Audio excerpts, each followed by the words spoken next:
The suspected drunk driver accused of causing the deaths of an ER nurse and a Good Samaritan on the I-15 pleaded not guilty today.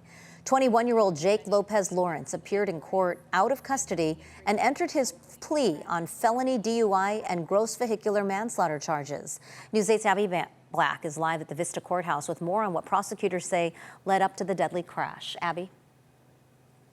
Marcella, I was in court today and we learned more about what the DUI suspect was doing before the ER nurse and former Marine were killed trying to help him in a crash.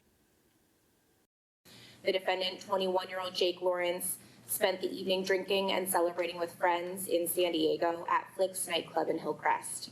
At the urging of his friends, the defendant waited in his car for several hours after drinking at the club to essentially sober up before deciding that he was fine to drive home. Around 3:30 in the morning, the defendant left Hillcrest to drive north all the way home to San Clemente. The deputy district attorney says that Lawrence told police that he had 2 Red Bull and vodkas, but his BAC tested at 0.15. That's nearly double the legal limit, and that was after the crash that happened at 4 o'clock in the morning. The deputy DA says that he left Hillcrest around 3:30 in the morning, heading northbound on the I-15 away from his home in San Clemente. CHP says that Lawrence hit a minivan, causing his car to spin out and block the number 1 lane. Former Marine Chad Tillman and ER nurse Nettie Benitez pulled over to help. Another car struck Lawrence's vehicle, pushing it into both of them. Tillman and Benitez were killed.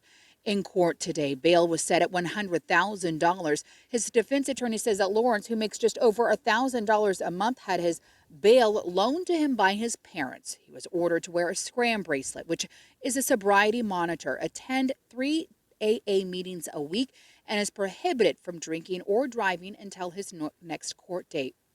Nettie's friends were in courtroom today. Her husband, Emilio, did not attend. He was at her funeral that's in Temecula, but we did talk to him on Tuesday, and he says he's just lost. Tillman's wife and family were also in the courtroom today, and they shared these beautiful pictures of the former Marine and father, and still just very upset to talk right now. But we've also been out here at the public exit, and we've not seen the suspect leave, so we've not been able to reach out to him for his comment. He's scheduled to be back in court here in Vista on June 30th.